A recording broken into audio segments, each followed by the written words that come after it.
Talk to me.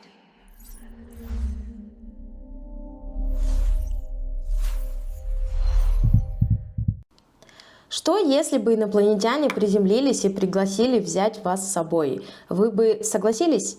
Представьте, вы проснулись в чужом теле. Что бы вы сделали в первую очередь? Хотели бы с легкостью рассуждать на английском на подобные вопросы? Вы удивитесь, но такое фантазирование — это не результат большого опыта в спикинг. Это лучший способ начать тренировать речь тогда, когда вы еще не можете разговаривать. Тебе наверняка знакома ситуация.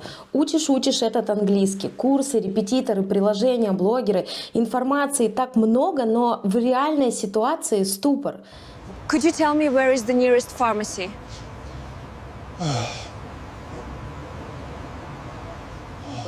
Вдохновение тает, мотивация падает, откат, апатия, цикл замыкается. Ты ищешь причины. Я просто стесняюсь, боюсь сказать что-нибудь не так. Пока не накоплю словарный запас, не вижу смысла пытаться разговаривать. У меня нет акцента. Я не могу найти друга-носителя. Стыдно говорить. Без реальной среды это вообще невозможно. Или совсем честно, я просто избегаю разговоров. Мне некомфортно. И каждый раз возвращаться к началу все труднее. А все потому, что наш мозг — самая ленивая мышца организма. И если он не имеет опыта интеллектуального процесса, то просто отказывается продолжать работу.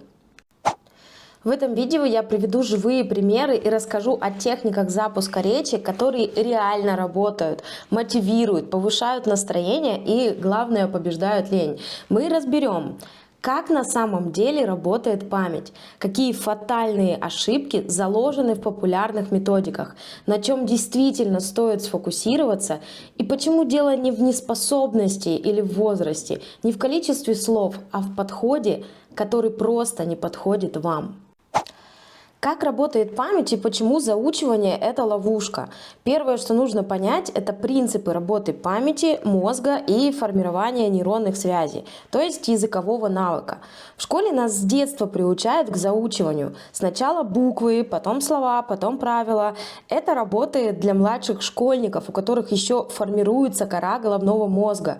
К тому же, как правило, процесс обучения даже родному языку сопровождается подкреплением механической памяти.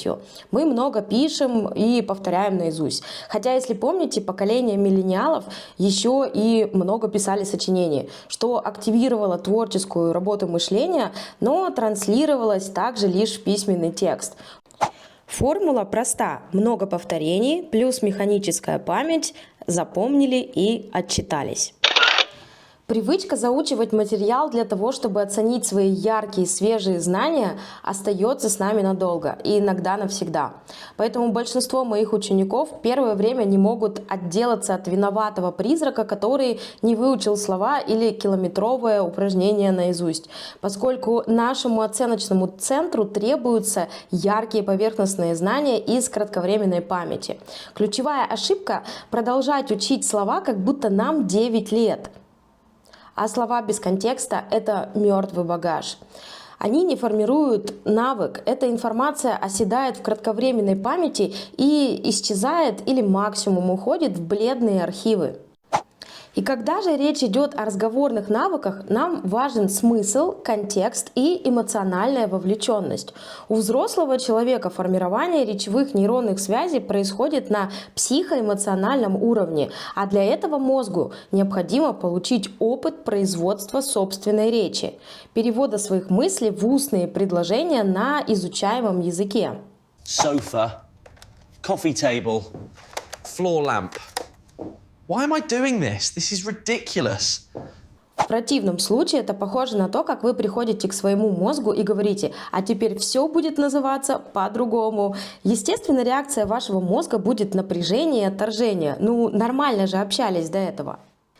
Вот несколько ключевых советов, как перевести ваши тренировки из кратковременной памяти в рабочую и на уровень эмоциональных связей. Не застревайте в бумажном английском, переделывая кучу упражнений с готовыми предложениями. Неважно, с английского на конкретные грамматические правила или на перевод с русского. Все это чья-то речь, кто-то уже составил эти предложения. Используйте упражнения для технической отработки правил и конструкций и сразу же переходите к созданию своих собственных. То есть переводите мозг из режима усвоения в режим употребления. Let's go cycling, Peter. They promise fine weather on weekends. Второй момент – иллюзия яркой кратковременной памяти при заучивании слов вне контекста.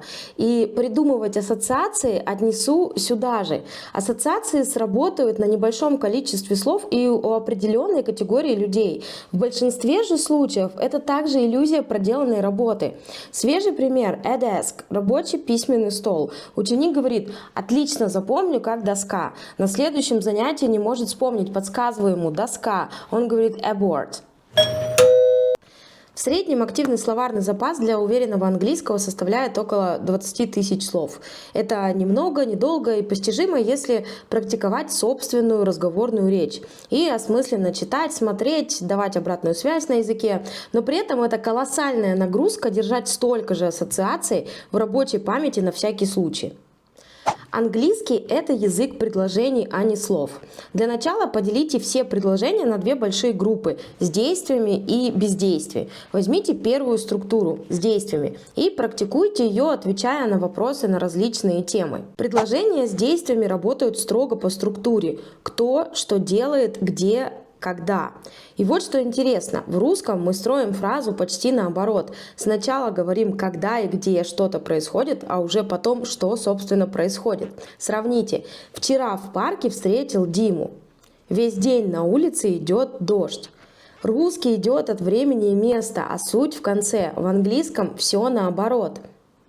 Пока вы строите фразы по-русски и просто вставляете английские слова, это похоже на винегрет из слов и делает вашу речь неестественной.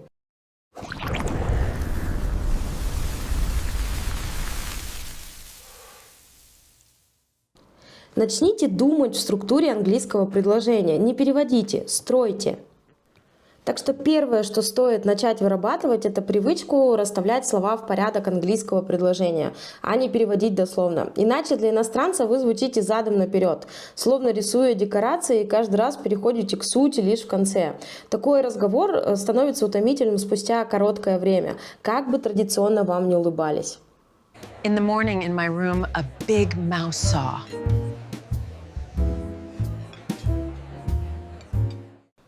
Для тренировки составления собственных предложений я предлагаю использовать мою любимую практику Let's Talk About. Давай поговорим о чем-нибудь. Выбирайте тему с готовым списком вопросов, которые будут провоцировать вас на ответы. Начните с рассуждения о себе. Только не поверхностно, а задействуйте более глубокие эмоциональные стороны своей жизни, своих привычек, пофантазируйте. Например, do you know how to get rich quickly?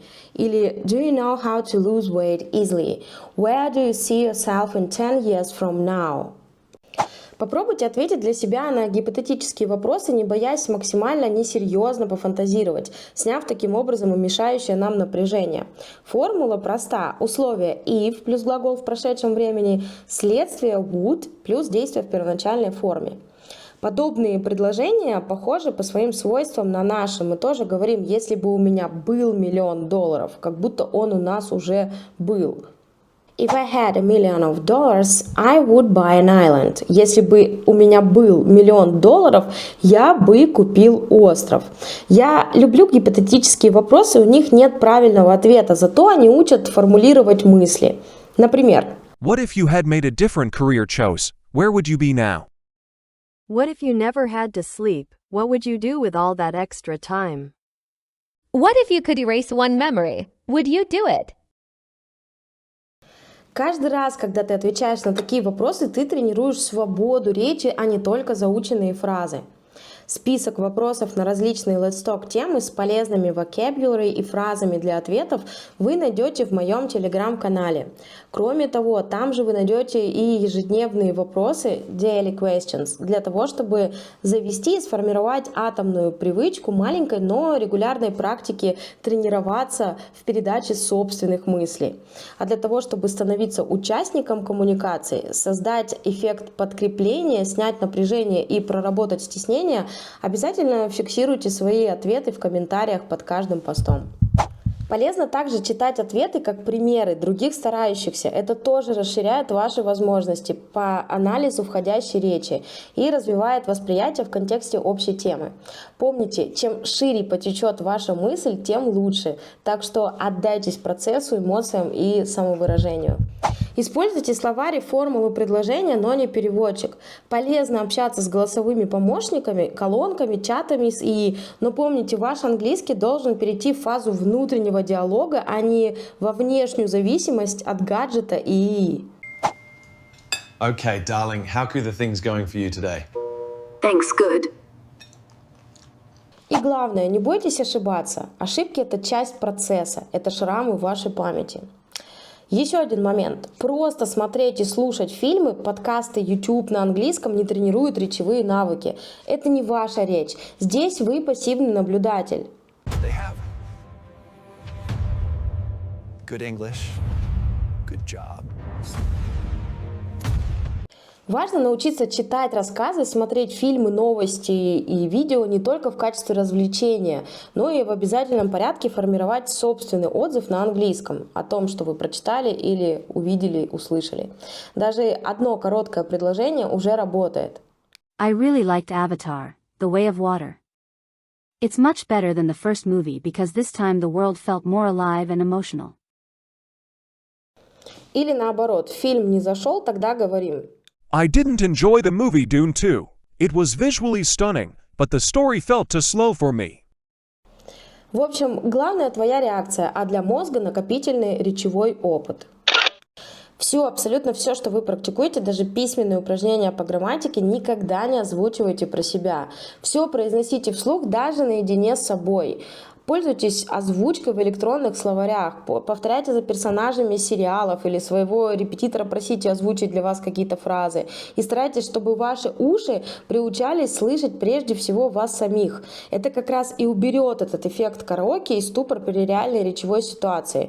Поскольку, когда вы начинаете говорить, ваше сознание, привыкшее слышать вас только на родном языке, не будет слышать свой собственный голос как чужой.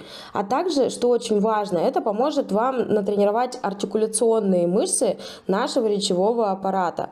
Ведь с самого детства наш язык, масса микромышц и дыхание настроены двигаться для создания собственной родной речи. Okay, first I'm just gonna spray down this coffee table and give it a good wipe. Next up, the vacuum. This rug gets so dusty. Освоение речи — это не про вызубрить, это про выразить. Это живой процесс, где ваша активность и творческий подход играют ключевую роль. Сделайте его своим. Ошибки — часть пути, но главное — двигаться, говорить, создавать. Подписывайтесь, ставьте лайк и делитесь своим опытом в комментариях. За 17 лет работы тренером по запуску речи я получила огромный опыт в работающих и неработающих методиках. И точно знаю, что можно заговорить на английском в любом возрасте, из любой точки мира, без среды, а иногда и без тренера. Главное — правильный подход. See you soon in the next video. Take care and talk to me. Talk to me.